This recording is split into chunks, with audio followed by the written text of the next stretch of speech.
तो सुखदेव जी कहते हैं, परीक्षित, जो बात हम मुंह से कहते हैं, मुंह से कहने का अधिकार तभी है जब उसे अपने हम जीवन में उतारें, अपने मन में उतारें। अपनी सामर्थ्य और श्रद्धा के अनुसार जितना हो सके भगवान के लिए समर्पित जब हम हो जाएं, तब हमको कहने का अधिकार है, जीवन का मैंने सौंप दिया, सब भार तुम्हारे हाथों में। और तभी कहने का अधिकार है, तन मन धन सब है तेरा।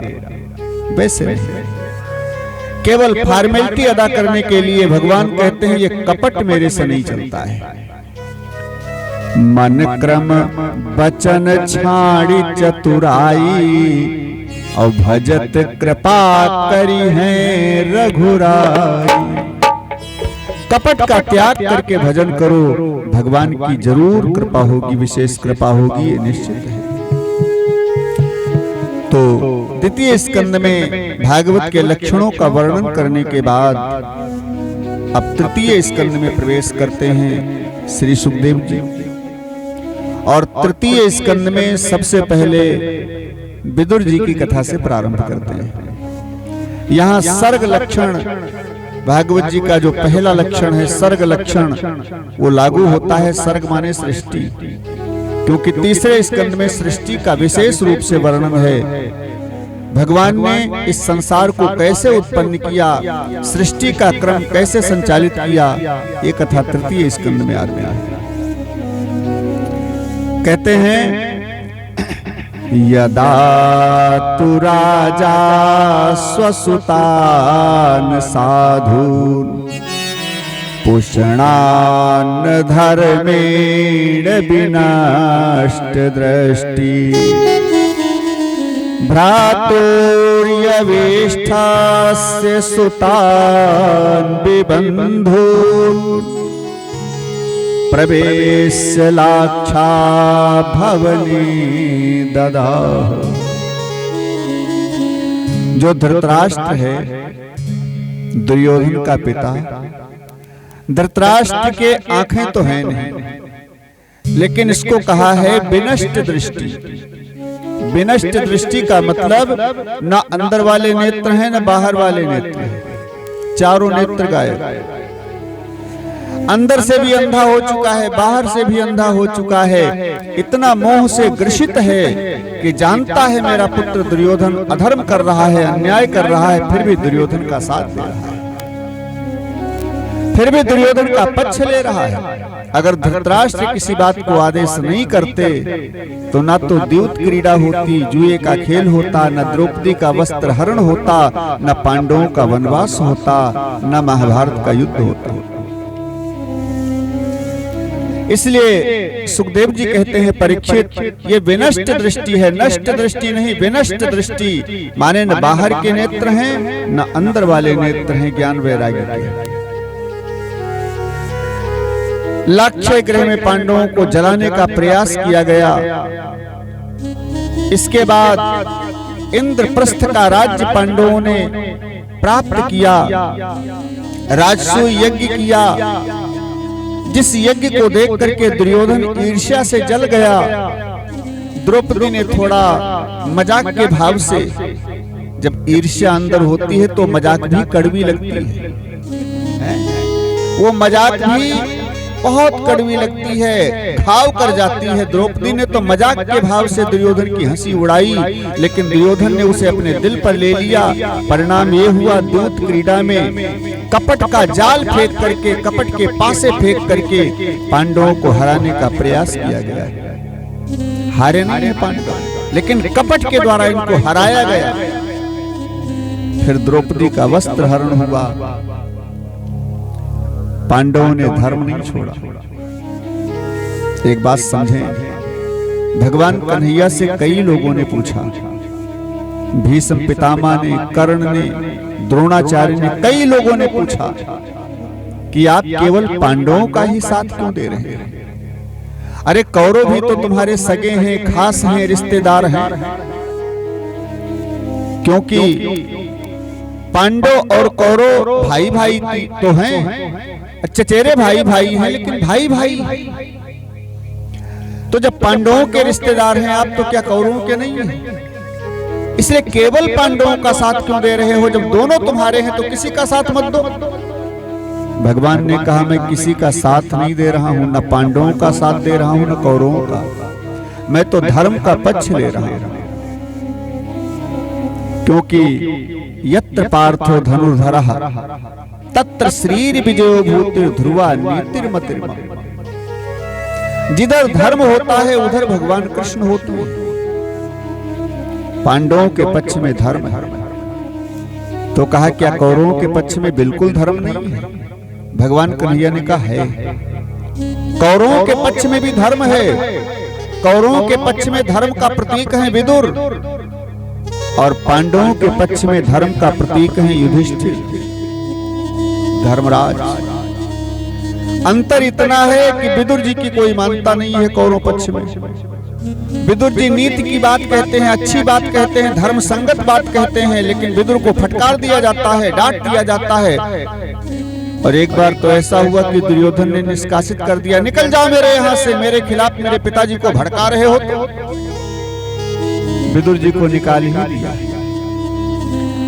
पांडवों के पक्ष में जो भी धर्मराज युधिष्ठिर आदेश करते हैं वही चारों पांडव, चारों भाई आंख मूंद करके विश्वास करके मान लेते हैं। अच्छा एक बात बताओ, जिस धन को जुए में दांव पर लगा रहे हैं पांडव लोग नहीं, युधिष्ठिर, केवल युधिष्ठिर ही जुआ खेल रहे हैं, चारों भाई तो शांत बैठे हैं। तो जिस धन को युधिष्ठिर जुए पर दांव में लगा रहे हैं वो केवल युधिष्ठिर का है कि पांचों भाइयों का है? आप लोग बताएं। सबका हिस्सा है उसमें, पांचों भाइयों का है, लेकिन युधिष्ठिर सारा धन जुए में हार रहे हैं। एक भी पांडव ऑब्जेक्शन नहीं कर रहा है कि इसमें हमारा भी हिस्सा है, अकेले का है हारे जा रहे हो, हमारे हिस्से का छोड़ दो, अपने हिस्से का हारो। एक भी पांडव ने विरोध नहीं किया। द्रौपदी भी केवल युधिष्ठिर की पत्नी नहीं है, पांचों भाइयों की पत्नी है, पांचाली है, लेकिन युधिष्ठिर ने अकेले द्रौपदी को दांव पर लगा दिया, किसी भाई ने ऑब्जेक्शन नहीं किया। भीम थोड़ा खड़े हुए, दुशासन के लहू को पीने की प्रतिज्ञा किया, दुर्योधन की जंघा तोड़ने की प्रतिज्ञा किया। युधिष्ठिर ने संकेत किया बैठ जाओ, शांत हो जाओ, बैठ गए। चारों भाई शांत बैठे हैं, नीचे सिर लटकाए, कोई विरोध नहीं कर रहा। युधिष्ठिर जो कुछ भी करें, चाहे बुरा करें, चाहे भला करें, चाहे अच्छा करें, चाहे खराब करें, आंख बंद करके चारों भाई विश्वास करते हैं, मान लेते हैं। क्यों? युधिष्ठिर जो कुछ भी कर रहे हैं धर्म संगत है, न्याय संगत है, इसलिए तो इनके पक्ष में धर्म की सब मानते हैं, कौरवों की पक्ष में धर्म की मानते नहीं हैं। इधर धर्म के मार्ग पर चल रहे हैं सब, उधर अधर्म के मार्ग पर चल रहे हैं। धर्म अगर ऑब्जेक्शन करता है तो उसे फटकार कर भगा दिया जाता है। इसलिए भगवान कहते हैं धर्म उधर भी है, लेकिन धर्म निर्मूल है, उसकी कोई मान्यता नहीं। पांडवों के पक्ष में धर्म है, लेकिन सब धर्म पर चल रहे हैं, इसलिए पांडवों का नहीं, हम तो धर्म का पक्ष ले रहे हैं, धर्म का साथ दे रहे हैं। जिधर धर्म होता है उधर भगवान कृष्ण होते हैं। विदुर जी को निष्कासित कर दिया दुर्योधन ने। 12 साल तक कदली के वन में, केले के जंगल में निवास किया विदुर जी ने पत्नी सुलभा के साथ। और फिर 12 वर्ष के बाद तीर्थाटन करने के लिए विदुर जी निकले। वृंदावन में उद्धव जी की भेंट हुई। उद्धव जी ने संपूर्ण भगवान कृष्ण की लीला सुनाई, भगवान का चरित्र सुनाया विदुर जी को, बाल लीला से लेकर के प्रौढ़ लीला तक। और फिर भगवान कृष्ण के गौलोक धाम गमन का प्रसंग सुनाया, महाभारत की युद्ध की कथा सुनाई उद्धव जी ने। कहा विदुर, सारा महाभारत का युद्ध समाप्त हो गया, कोई नहीं बचा है, सब मर गए, केवल 5 पांडव बचे हैं बस। पांडवों के पक्ष में भी कोई नहीं बचा। अभिमन्यु मारा गया, द्रौपदी के 5 पुत्र मारे गए, सारे सगे संबंधी मारे गए, कोई नहीं बचा, केवल 5 भाई बचे हैं पांडव। कौरवों के पक्ष में तो कोई नहीं बचा है। भगवान कृष्ण गोलोकवासी हो गए हैं, द्वारिका समुद्र में डूब गई है। और जैसे सुना विदुर जी के नेत्रों से आंसू बहने लगे। अंतिम समय में भगवान का दर्शन भी नहीं कर पाया। मैं कितना अभागा हूं उद्धव, मैं कितना दुष्ट हूं, कितना भाग्यहीन हूं उद्धव, जो जाने के समय भगवान कृष्ण का दर्शन नहीं कर पाया। उद्धव जी ने कहा विदुर तू तो बड़ा भाग्यशाली है, क्योंकि सारी दुनिया जब दुनिया छोड़ करके जाती है, संसार छोड़ करके जाती है, मरने के समय भगवान का नाम लेकर के मुक्ति प्राप्त करती है। जाकर नाम मरति मुख आवा, तो अधमो मुकुति जानिते ही पावा। सारी दुनिया जिन भगवान का नाम लेकर के मुक्ति प्राप्त करती है, वही भगवान जब संसार छोड़कर जाने लगे, गोलोकवासी होने लगे विदुर, तो तुम्हारा नाम ले रहे थे। केवल भगवान कृष्ण यही कह रहे थे उद्धव आज मेरे विदुर की मुझे बहुत याद आ रही है। दुनिया में तमाम लोगों ने मेरे को भोजन कराया, सारी दुनिया में कई लोगों ने भोजन कराया, लेकिन जो स्वाद विदुरानी के केले के छिलके में मेरे को आया, वैसा स्वादिष्ट भोजन कहीं मेरे को नहीं मिला। अच्छा एक बात विचार करें, क्या केले के छिलकों में कोई स्वाद होता है? लेकिन विदुरानी जब केले का छिलका दे रही है भगवान को, तो उसे ये पता नहीं कि हम गूदा दे रही कि छिलका दे रही है। इतना भाव में डूबी है, इतना मगन है भगवान कृष्ण के दर्शन में कि सब कुछ भूल गई है। केला छीलती है, गूदा फेंक देती है, छिलका पकड़ा देती है कृष्ण को। और भगवान भी बड़े प्रेम से खाए जा रहे हैं छिलका, केले का छिलका खाए जा रहे हैं। 14-15 छिलका खा गए कन्हैया। सुखदेव जी कहते हैं और कोई होता तो पेटे खराब हो जाता।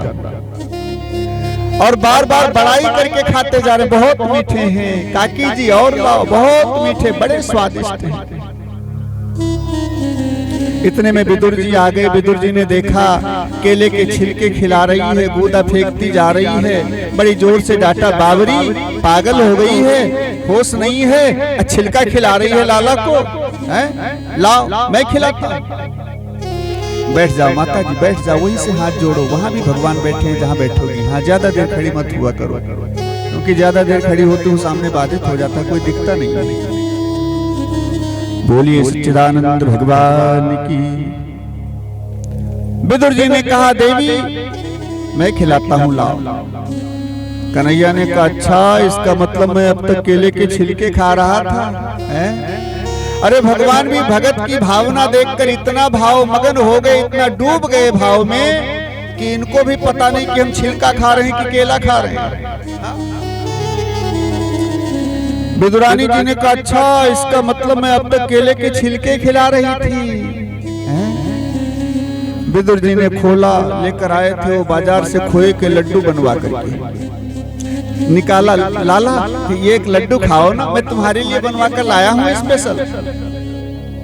कन्हैया ने लड्डू लिया, खाया। विदुर जी ने पूछा लाला कैसा लग रहा है, कैसा स्वाद है? कन्हैया ने कहा काका जी सही बताऊं तो सही बात तो यह है कि जो स्वाद केले के छिलके में आ रहा था, वो स्वाद इस लड्डू में नहीं है। क्योंकि भगवान किसी पदार्थ के नहीं भूखे हैं, भगवान तो भाव के भूखे हैं। भगवान ये देखते हैं किस भाव से ये वस्तु मेरे को इसने प्रदान किया है, दिया है। भगवान कहते हैं भाव का भूखा हूं मैं, और भाव ही बस सार है। भाव से मुझको भजे तो भव से बेड़ा पार है। भाव का भूखा और भाव ही बस सार है। भाव से मुझको भजे तो भव से बेड़ा पार है।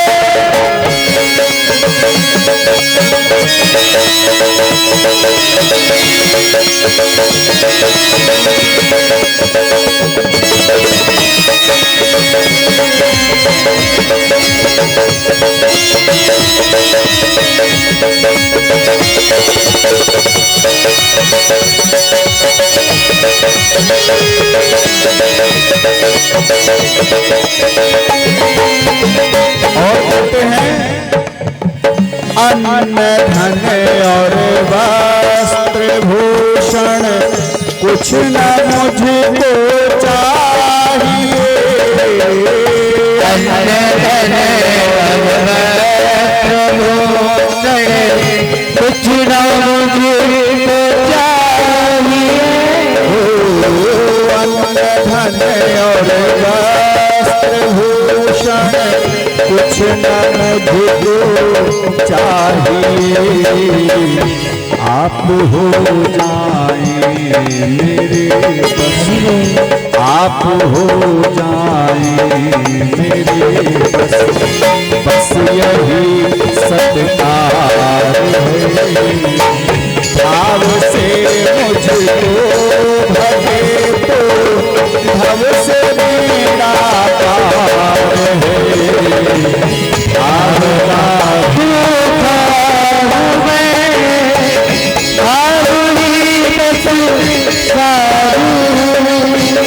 भाव से मुझको भगे तो भव से मेरा पार है। आपका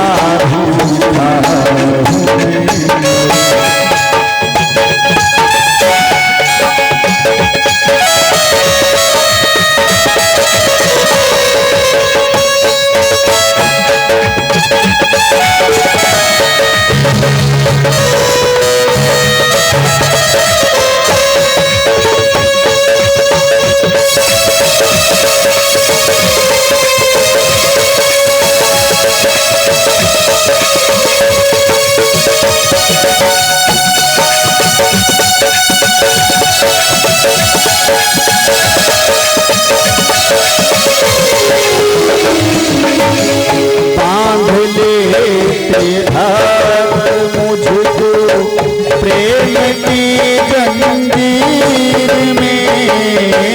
बांध लेते भक्त मुझको प्रेम की जंजीर में। बांध लेते भक्त मुझको प्रेम की जंजीर में। इसलिए इस भूमि पर, इसलिए इस भूमि पर हो मेरा अवतार है।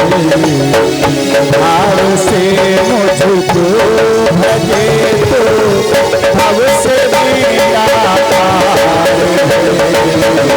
भाव का भूखा भाव ही बस सार है।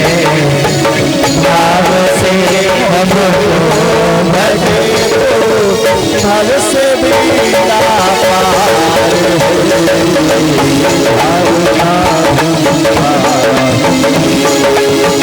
भाव का भूखा भाव का भूखा।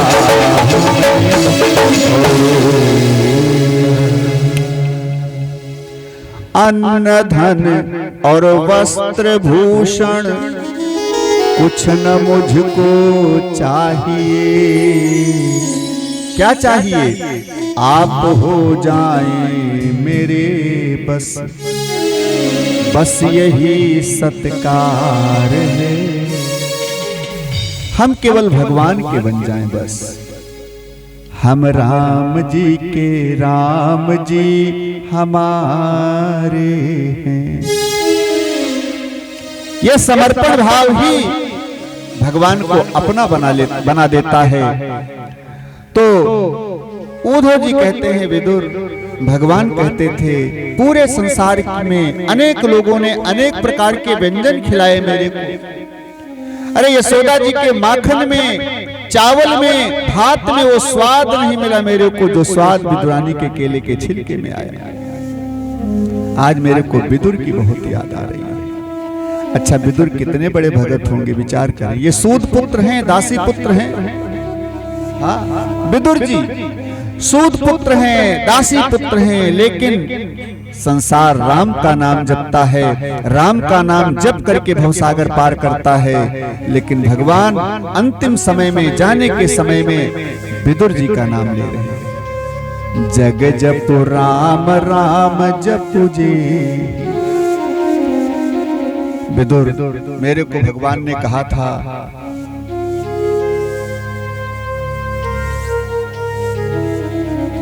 कि जब मेरा विदुर मिले तो मेरा जो ये अंतिम उपदेश है 11वें स्कंद में सुनेंगे।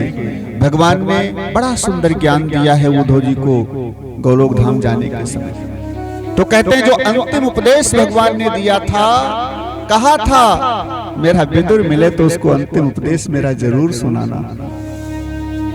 विदुर जी ने कहा तो सुनाओ ना, वही सुनने मेरा जीवन धन्य हो जाएगा। विदुर जी के तो नेत्र से जैसे गंगा जमुना बह रही हैं, ऐसे प्रेमाश्रु बह रहे हैं। प्रभु मेरी याद कर रहे थे उद्धव, भगवान मेरी याद कर रहे थे, मुझ अभागे की याद कर रहे थे, मुझ पापी की याद कर रहे थे। इतना विदुर जी श्रेष्ठ हैं, फिर भी अपने को ऐसा बोल रहे हैं। क्यों? दीनता, दैन्य भाव ही भगवान को अपना बना लेता है।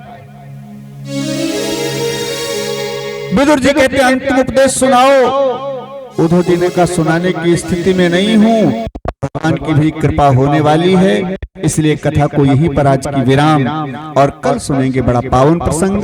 कल की कथा में भगवान कन्हैया का प्राकट्य भी होगा, उनके जन्म की कथा होगी। आए जल्दी से आरती कर दें, न जाने कैसा मौसम कितना बिगड़ जाए।